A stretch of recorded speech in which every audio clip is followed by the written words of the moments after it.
Nos destaques do Panorama CBN de hoje, eu conto para você que no Reino Unido procura-se um novo primeiro-ministro após a renúncia de Liz Truss. Aqui no Brasil, o Tribunal Superior Eleitoral está em guerra contra as fake news e por isso anunciou hoje novas medidas para combater com mais rapidez as notícias falsas. E denúncias de assédio eleitoral no trabalho mais que dobram em 2 dias. Panorama CBN. Olá para você que está ouvindo o Panorama CBN. Eu sou a Juliana Prado e vou te contar em menos de 30 minutos tudo o que foi notícia nesta quinta-feira, dia 20 de outubro de 2022. E hoje eu vou inverter a lógica dos últimos dias e vou começar essa edição contando para você o principal acontecimento do noticiário internacional. E eu vou te levar lá para o Reino Unido, porque por lá procura-se um novo primeiro-ministro para assumir o cargo. Provavelmente você deve estar se perguntando, ué, Ju, não trocaram de primeiro-ministro esses dias? Então, sim, até hoje de manhã, Liz Truss estava no cargo, mas ela pediu para sair apenas 6 semanas depois de ser nomeada e, com isso, ela se tornou a líder britânica que menos tempo ficou no cargo na história do país. Ela também é a terceira líder do Reino Unido consecutiva a deixar esse cargo antes do fim do mandato. Eu lembro você que ela substituiu Boris Johnson no comando do país 2 dias antes da morte da Rainha Elizabeth II. E ela pediu para sair porque ela estava sendo muito pressionada para renunciar por causa de um polêmico plano econômico que previa um corte amplo de impostos e também, em paralelo, tinha um plano de empréstimo bilionário para cobrir o rombo nas contas públicas.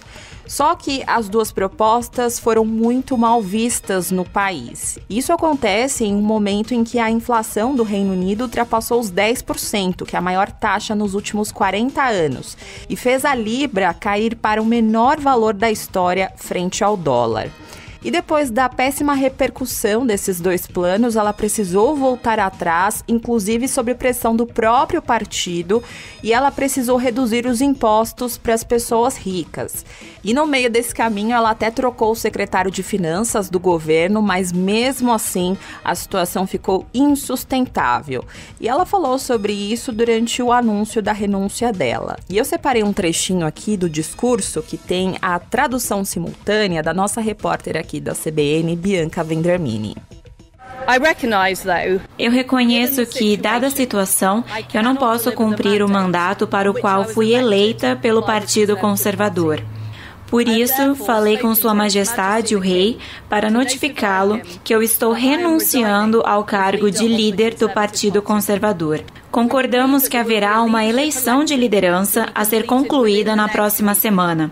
Isso vai garantir que permaneceremos no caminho para entregar nossos planos fiscais e manter a estabilidade econômica e a segurança nacional do nosso país. Vou permanecer como primeira-ministra até que um sucessor seja escolhido. Obrigada. Após o anúncio de saída, o presidente dos Estados Unidos, Joe Biden, agradeceu Liz Truss pela parceria e apoio contra a Rússia. Já o presidente francês, Emmanuel Macron, diz que era importante que a Grã-Bretanha encontrasse estabilidade o mais rápido possível. E o Partido Conservador quer resolver essa questão logo, porque como o partido foi o vencedor das últimas eleições, cabe agora à sigla trocar o seu líder, o que, segundo o comitê responsável pelas eleições internas, deve acontecer até o dia 28 de outubro. E um dos motivos para a urgência na escolha do novo primeiro-ministro é a apresentação do relatório fiscal que está marcada para o dia 31 de outubro. Ainda não há uma confirmação sobre quem vai substituir Liz Truss, mas alguns nomes já foram cogitados, entre eles o do próprio ex-premier Boris Johnson. Essa informação é do jornal britânico The Times, que diz que ele é um dos possíveis candidatos a voltar ao posto. Outro jornal, o Telegraph, aponta que Rishi Sunak, que foi derrotado por Liz Truss nas últimas eleições internas, seria outro candidato. Então, quando eu tiver essa informação certinho, eu conto para você, combinado? E essa renúncia de Liz Truss chamou a atenção para algo bem curioso. A internet reviveu uma transmissão que foi criada pelo tabloide de notícias Daily Star, que compara o mandato da ex-premier como uma alface. Calma aí que eu vou te explicar melhor essa história. Na sexta-feira, o jornal criou uma transmissão ao vivo com uma brincadeira que questionava se o governo de Liz Truss duraria mais do que as folhas de uma alface. E no final, a alface venceu. A hortaliça estava posicionada do lado de uma foto de Liz Truss e alguns itens. E quando houve a renúncia, a foto foi tombada e a alface foi nomeada a vencedora. CBN Eleições 2022. Voltando ao Brasil, o segundo turno continua por aqui e com uma enxurrada de fake news que o TSE não está conseguindo controlar. E até por isso que o Tribunal Superior Eleitoral aprovou hoje uma resolução que dá mais agilidade no combate à desinformação e na retirada de fake news das redes sociais nesse segundo turno.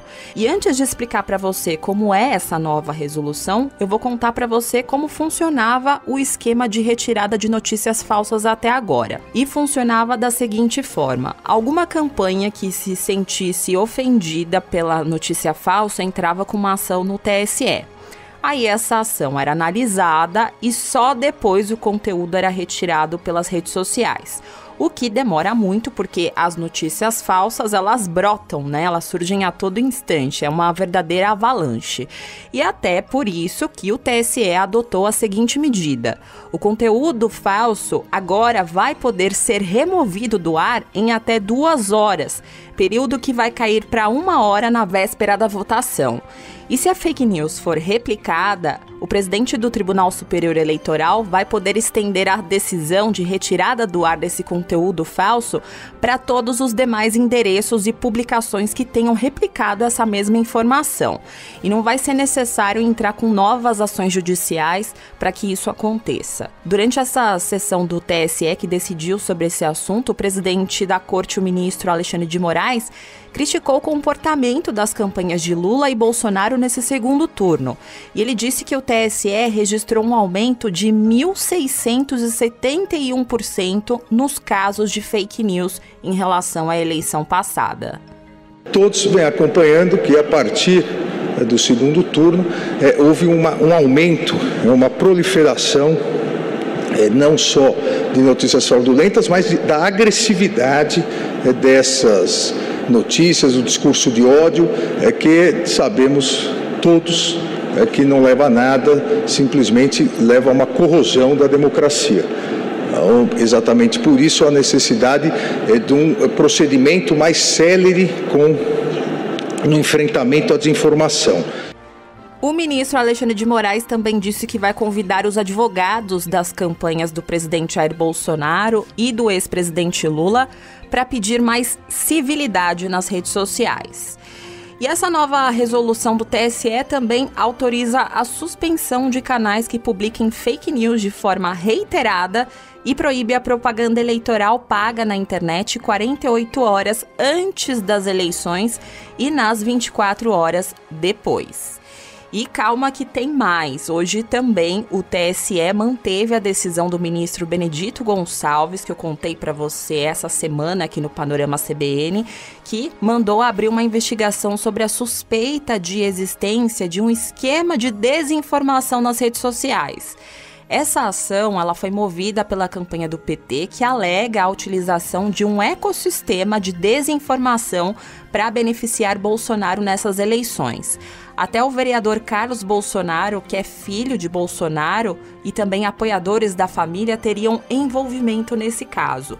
O ministro deu 3 dias para o filho do presidente fornecer informações sobre o uso de redes sociais com objetivo político eleitoral. A lista de pessoas que vão ser investigadas inclui também o próprio presidente Jair Bolsonaro, que tenta a reeleição.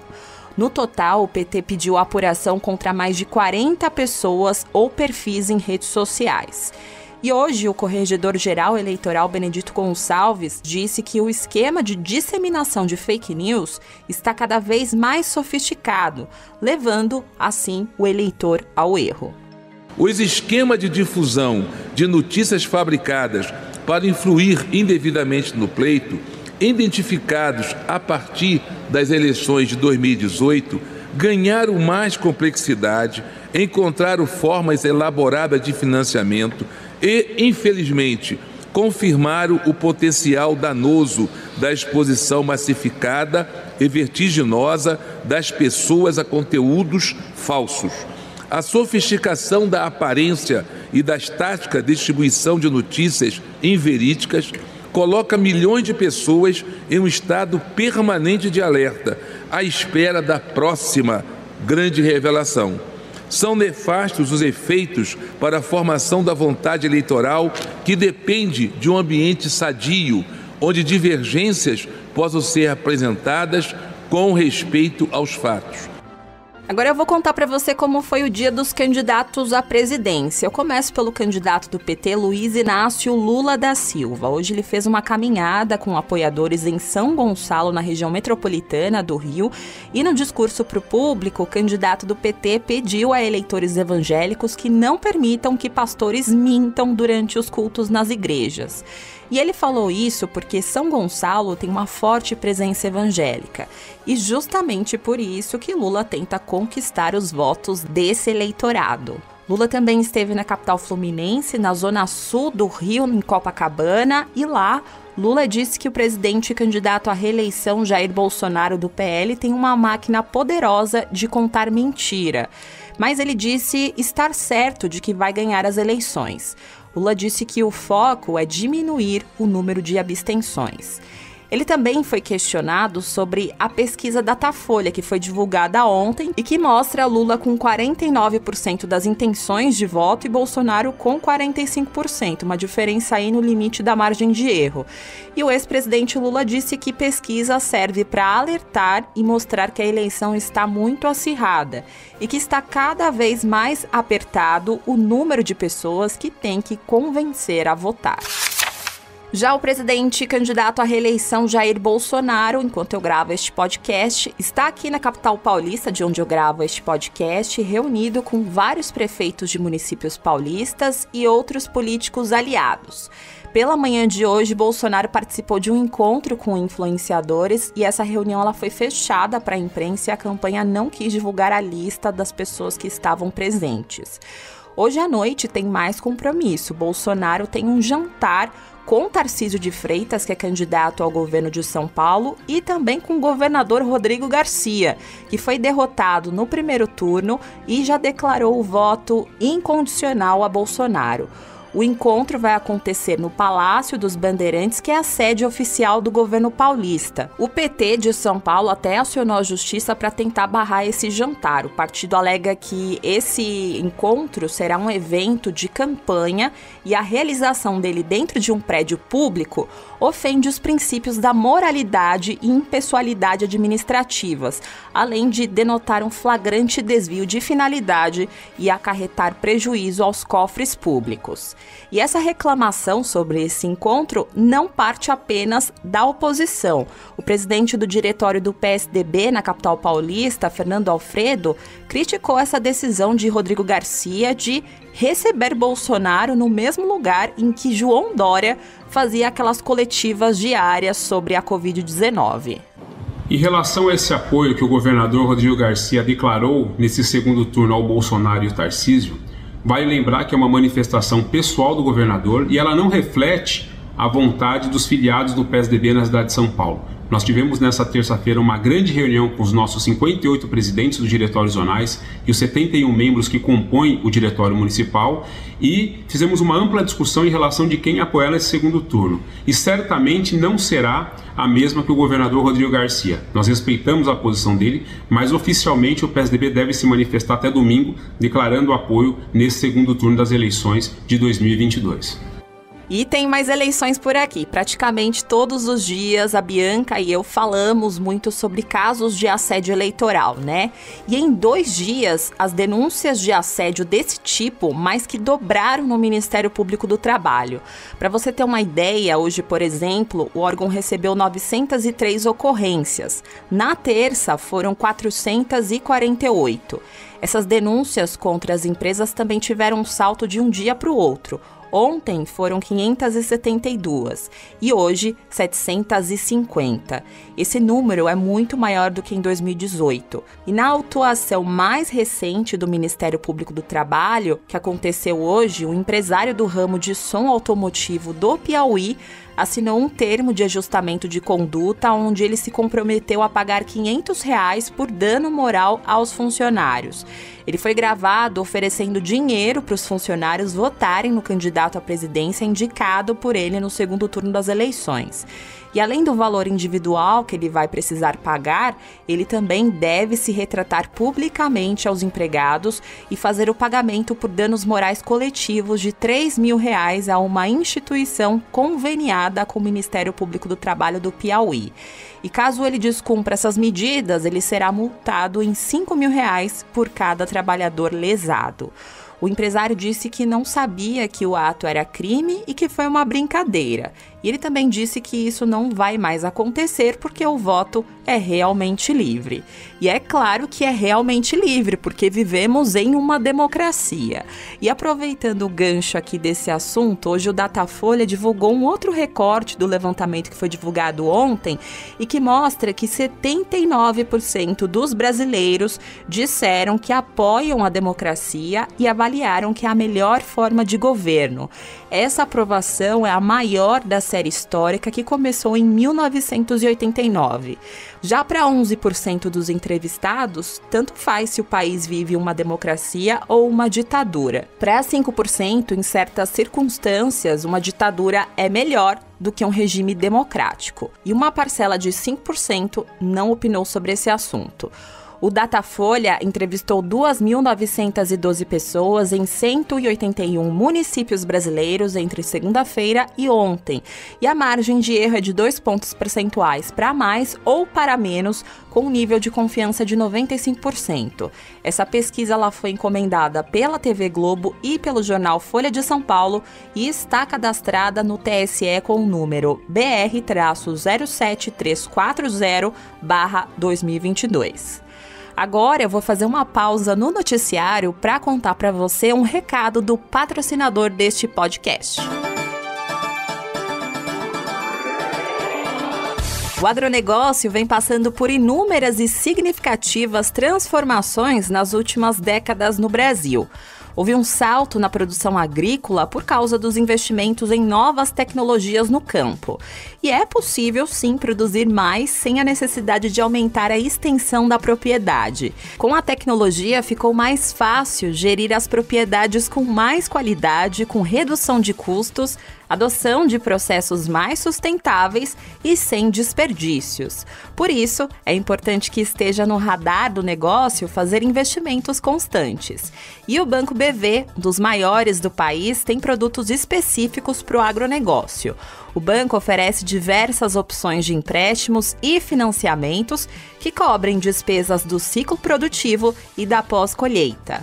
Saiba mais sobre esse assunto em bv.com.br ou também você pode encontrar o perfil do banco nas redes sociais no @BancoBV. Voltando ao noticiário, estamos na primavera, uma primavera meio estranha, né? Com o clima variando muito e a gente está encaminhando para o verão, né? Na teoria é isso, vamos ver na prática. Só que, mesmo assim, a gente precisa ficar atento com a dengue.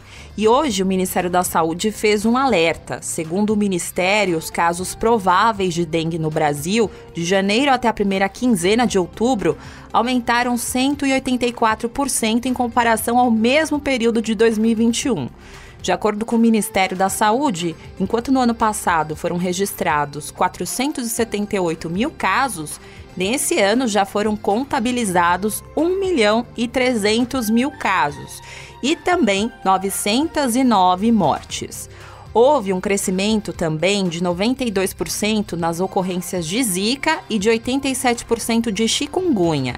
E a região centro-oeste tem o maior número de registros de dengue. Brasília, por exemplo, é a cidade com a maior quantidade de casos, com mais de 64 mil, seguida por Goiânia. Já o Nordeste concentra o maior número de casos de chikungunya e Zika. Juntos, os estados da Bahia, Rio Grande do Norte, Alagoas e Paraíba detêm 68% das notificações no país em 2022. O Ministério da Saúde acredita que, durante a pandemia, a atenção das pessoas ficou voltada à Covid-19 por motivos óbvios, né? E a dengue e as demais doenças ficaram em segundo plano. E o ministro da Saúde, Marcelo Queiroga, disse que o governo sozinho não consegue controlar a alta das doenças. Nós vimos que o principal problema são os criadouros do mosquito, que precisamos combater. E nós não temos sozinhos como fazer isso com eficiência. Se não houver a colaboração da sociedade, todo ano nós vamos ter casos e casos e casos de dengue, de zika, de chikungunya, ou seja, um problema de saúde pública que pode levar a óbitos, pode levar a consequências, como nós vimos as consequências terríveis da zika, com a afetação das nossas crianças. Para tentar evitar aí o boom de casos no período de chuvas, o Ministério da Saúde lançou hoje uma campanha de conscientização que vai ser veiculada em rádio e também TV. De acordo com o Ministério, São Paulo, Goiás, Paraná são os estados com mais registros de mortes por dengue este ano. No mercado financeiro, a Bolsa de Valores de São Paulo encerrou o dia de hoje em alta de 0,68% aos 117.059 pontos. No mercado de câmbio, o dólar comercial fechou o dia com uma super queda de 1,07% aos R$ 5,218. Já o euro também fechou com uma forte queda de 0,97% aos R$ 5,105. Tanto o dólar como o euro sentiram o impacto aí da renúncia de Liz Truss. E para fechar o Panorama CBN de hoje, eu vou com uma notícia leve aqui. Se você é Potterhead ou conhece alguém, saiba que o Royal Mint, que é o órgão britânico encarregado da impressão de moedas e notas, revelou que Harry Potter vai aparecer em uma série de moedas no Reino Unido, inclusive de 50 centavos. Essa comemoração ela se refere ao sucesso fenomenal do primeiro livro do bruxo, que conta as aventuras do universo criado pela autora J.K. Rowling. A série de moedas vai ter 4 peças. As artes contarão com um retrato do famoso bruxinho, né, com os óculos redondos. Vai ter também o trem de Hogwarts Express, o professor Albus Dumbledore e a Escola de Magia e Bruxaria de Hogwarts. E as moedas incluem um efeito óptico que imita o impacto de um raio ao serem giradas na luz. Esse efeito mágico é obtido por meio de um laser de última geração que também permite proteger e autentificar essas peças. Agora eu vou indo nessa. Muito obrigada pela companhia de hoje. O roteiro dessa edição foi escrito por mim, a montagem e a sonorização são do Daniel Mesquita, o Dom. E você pode me encontrar lá nas redes sociais, no @Juliana_Deprado no Twitter, no Insta é só procurar por @JulianaDeprado e tem também o e-mail juliana.prado@cbn.com.br. E não se esqueça que amanhã tem a primeira edição do Panorama CBN a partir das 7 horas da manhã com a Bianca Santos, combinado? Beijos pra você e até mais! Panorama CBN. As principais notícias do dia em menos de meia hora.